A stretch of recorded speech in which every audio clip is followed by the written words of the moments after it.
What up, though, people? Thank you for pushing play on the Lions Roar vlog.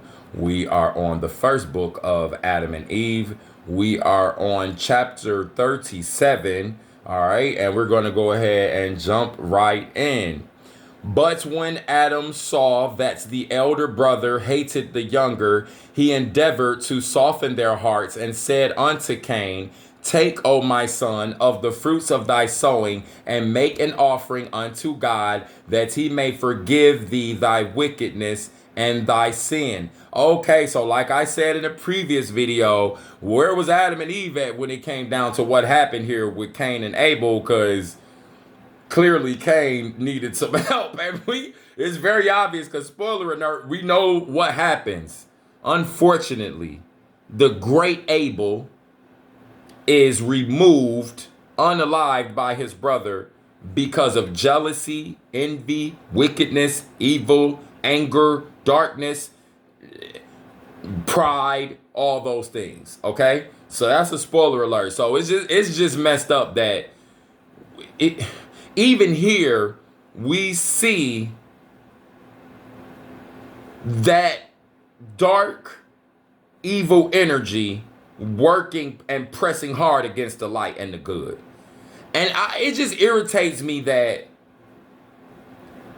see, the spirit in me says, son, I wouldn't have wanted either of them to be gone. Even after what Cain did, the Most High warned people, you can't do this to him for what he did. And anybody who does, you're going to get what he got. I'm going to take you up out of here. Right? So, because what I was about to say before, the spirit just grabbed me right there. It was like, nope, son, hold on. What I was about to say is like, man, maybe Cain should have got taken out. And we'd have been better with Abel here. But the spirit in me says, son, no, that's not the way I see it. And even right here, right now, recording this, I'm telling you, the spirit just pressed on me like that. Like, no, you got to understand. Just like it told Jonah was irritated because the Most High, because the people that he got, Nineveh, that he got sent to, and he got dragged to Nineveh, he had to get dragged. But when he finally got there and did what the Most High told him to do, the people listened. Jonah got irritated because he like, man, you sent me all the way here and I ain't gonna get to see no action. And the spirit checks him like, who is you, sir? I love them people, them animals, and everybody in there. Do you love them? Do you love even the plants in there? I love even the plants in there. They listened. I'm not destroying them. Matter of fact, what you can do is go sit your little butt down and be quiet. Jonah was tripping so much that the sun was scorching him. He's sitting out in the sun, and then the Most High allowed him to realize, oh, getting some shade. There's a fig tree over there. You about to, you tripping so much, you about to die of heat exhaustion.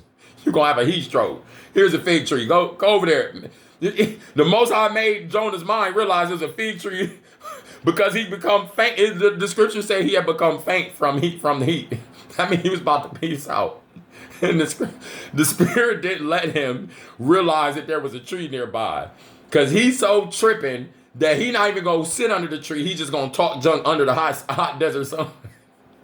So it's the same thing. The spirit's like, son, you could say that about Cain, yeah, because of how you feel, but you got to understand, son, I get where you're coming from, and you can see it here now because you have the consciousness and the understanding and the intelligence to do something about that. But realistically, son, guess what? No, I wouldn't have wanted Cain to be taken out either, and in fact, when he was, then what happened to the person that took Cain out? Right? Let's keep going, though. He said to Abel, Take thou of thy sowing, and make an offering, and bring it to God, that he may forgive thy wickedness and sin. I read it already. Let's keep going.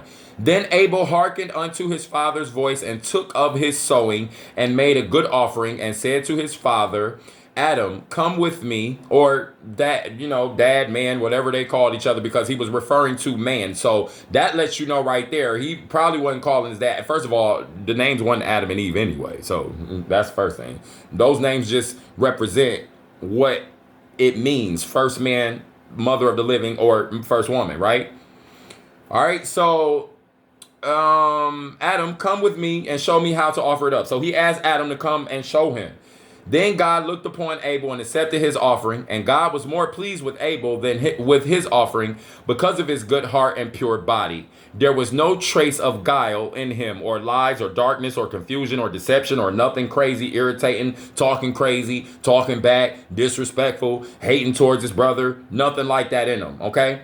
Then they came down from the altar and went to the cave in which they dwelt. But Abel, by reason of his joy at having made his offering, repeated it 3 times a week after the example of his father Adam. So Abel is like, man, look, I'm about to jump out here and do this thing. I don't know what Cain on, but I'm about to jump. Let's do that thing. Do that thing. Do it. Do that thing. Do that thing. Do it. Do that thing. Can you imagine Abel like about to give his offering and like the first people is on about 10 of them? Do that thing. Do that thing. Do it. Do that thing. Do that thing. Do it. Do that thing. Do that thing. Do it. Do that thing. Do that thing. Do it. Do that. He on the way to give his offering. Do that thing.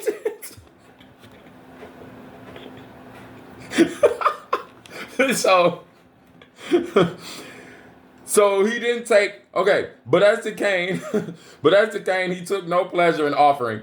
But after much anger on his father's part, he offered up his gift once because his dad was not pleased with him. So his dad's like, yo, Cain, bro, like, come on, bro. Like, what are you doing? Adam started, first man starting to get at him. Cain, hey, bro, first punishment starting to be dealt out, right? Go stand over there by that rock in the corner, corner rock. Go stand by your tree. I'm sorry, okay. But as to Cain, he took no pleasure in offering. But after much anger on his father's part, he offered up his gift once. And when he did offer up, his eye was on the offering he made, and he took the smallest of his sheep for an offering, and his eye was again on it. In other words, he cared more about losing what he was about to offer. He cared more about losing. His heart wasn't in it. The offering itself is more so about how we're going to prove our hearts for this spirit and this energy that really don't have no reason to believe us. It don't have a reason to do nothing that we say or nothing, because it makes our heart beat. It makes us breathe. It makes our neurons do what they do. It makes our hair shoot up out our scalp, even though like we don't, like you can't see it happening. It ain't got nothing. They don't have to prove nothing to you. It doesn't care, right? So the offering is, you actually, this is interesting. Why? Because, well, that energy would be highly intelligible, the most intelligible ever in all things of ever, until forever, both yesterday, today, and now, and presently, and forever after that, and until whatever happens. I don't know what they have planned for us, how this thing is gonna go, or if the light's just ever gonna be done and all of existence just be gone forever, and this is it. I don't know, but they don't like they don't care about us. So our offering is to show the energy. It'll respond to us, because then, well, once we're doing the offering with the right spirit, that means what? Our frequency, our spirit, our energy is going to be on the right thing. So then once it's done right, that energy is going to recognize it and notice it. Why? Because it's going to be done in the highest spirit. Any love, joy, peace, patience, kindness, goodness, gentleness, mercy, faithfulness, self-control, giving, positivity, all that good stuff, any of it is going to be done in that higher, in Yahweh spirit, in the highest one spirit, in that great I am spirit, in the Holy Spirit, right? All right.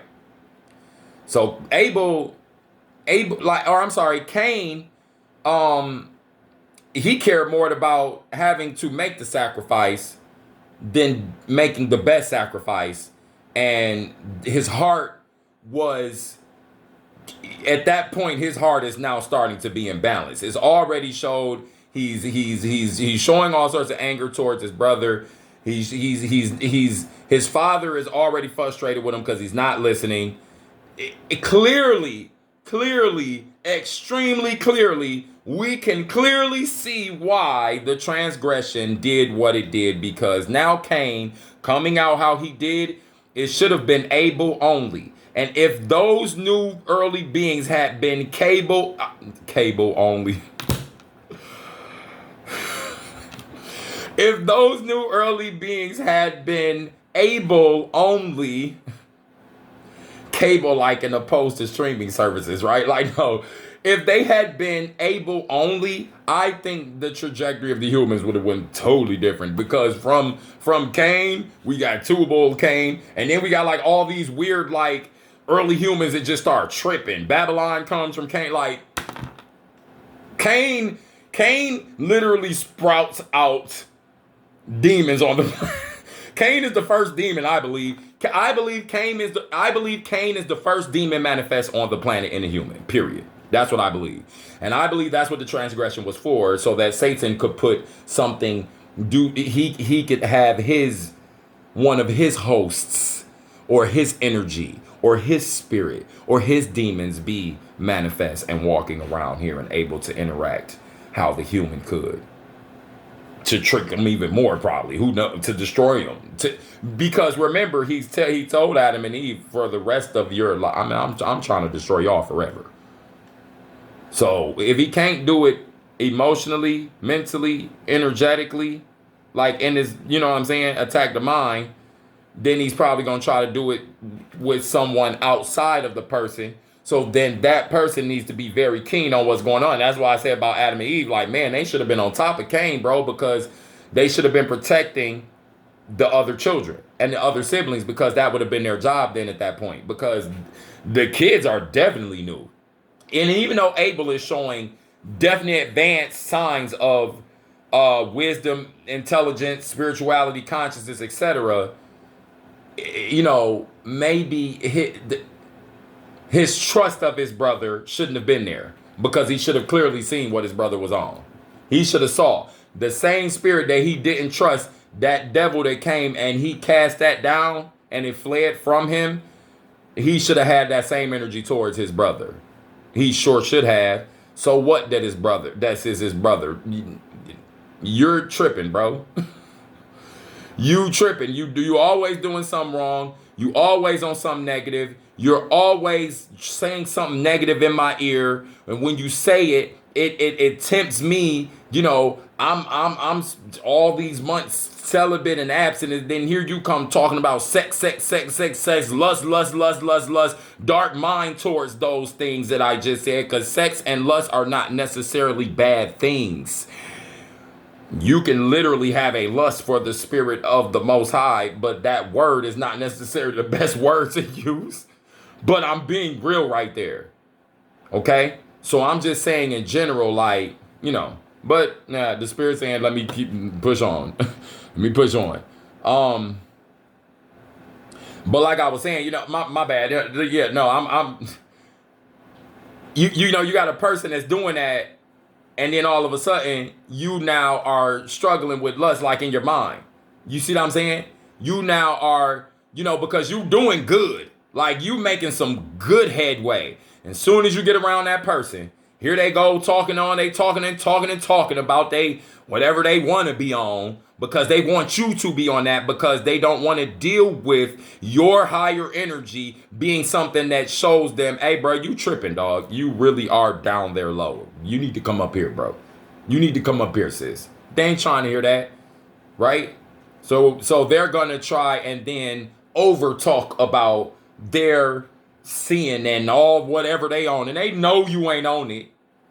And then the next thing you know, now you're being heavily tempted, and you know what I'm saying, and you got to resist that temptation. It is what it is, but it gets difficult right there, because especially when you're dealing with a sibling or a close friend or someone that you care about, or even a spouse that can have you out here tripping, a significant other, someone who's supposed to really love and care about you, can really have you out here, you know, you trying to do the right thing, and they just keep pushing you towards trying to do opposite of the right thing, you know? So,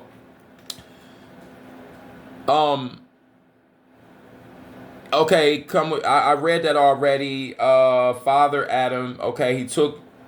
Okay, his eye was again on it. Okay, final two verses.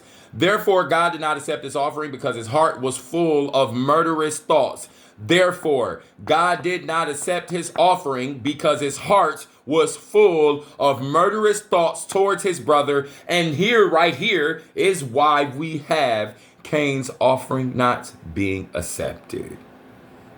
Deep right there. And there's also something else that begins to come out about Cain that really sends him over the edge. But this is why his offering wasn't accepted. But he's already having murderous thoughts towards his brother, so it don't have nothing to do with the offering. So I find it very interesting that when it comes to the scriptures, they like to just kind of like blanket and then like don't say nothing else. But I say, if you can blanket statement all that stuff in Genesis, there definitely had to be a source on the planet that had way more detailed information about that. Even the scriptures, the scrolls themselves that the English and the Latin and all these cultures translated into their language probably is very different than the English version that we have access to today. So right here we have, and I got a little deviated, but you ain't gonna know that it's gonna be seamless. But right here we literally have the reason we started to understand why the Most High didn't accept Cain's offering, because he had murderous thoughts towards his brother. And spoiler alert, we already know Cain took Abel up out of here. It's just so messed up with his evil, dark, lying, decrepit self. But like what I said earlier in the video when I was about to be like, Cain really should have been the one to take up out of here. Spirit instantly checked me and said, nope, because I loved Cain too. Even though he definitely was wrong for what he did to his brother, and he answered for that. Right? So that's very interesting. And then we're on the final verse here. And they all thus lived together in the cave in which Eve had brought forth until Cain was 15 years old, like all the kids with Adam and Eve. That's what it's saying right there. And Abel, 12 years old. So Cain was even older than his brother. And then that's it.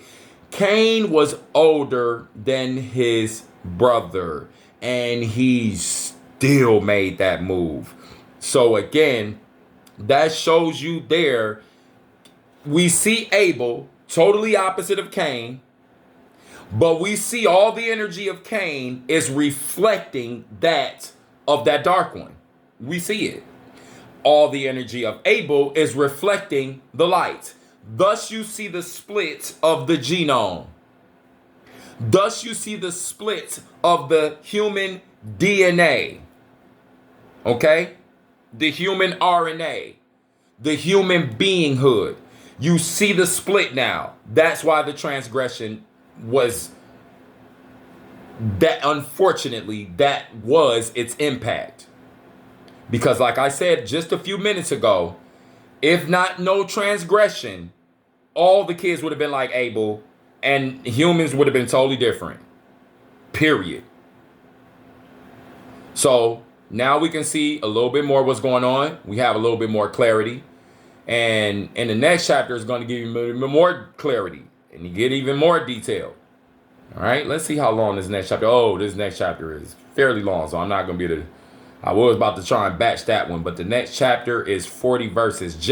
I'm going to just give you a preview. Jealousy overcomes Cain. He makes trouble in the family. How the first murder was planned. Remember what it says. It says that the Most High did not accept his offering, was not pleased with Cain. So what does that mean? That means probably things for Cain was not going well. Like what I just said in the preview, he makes trouble for the family. He's jealous. He has all sorts of negative energy up in him. So that's where we're at. It's messy. First family is messy. They got some stuff about to go on because of Cain. But it's really the transgression that caused the issue. And thus is why we need to make sure we keep our hearts, minds, body, and spirit all together high, because that energy is always crouching and waiting for you to get you tripped up on something silly like what Cain just was naturally on. So definitely come back for the next video. Y'all be blessed. Hey man, if this information resonates with you, then you probably know someone that it will resonate with. Please share it with them. Subscribe if you haven't. Hit the notification bell, because like I said, every time I post, we're moving forward and we have a great journey to take, but it's going to be fun. If you enjoy this type of information, you're going to be entertained, but you're also going to be taught, and you're also going to be spiritually fulfilled, as am I. This has been the Lions Word Vlog. Y'all be blessed. Peace.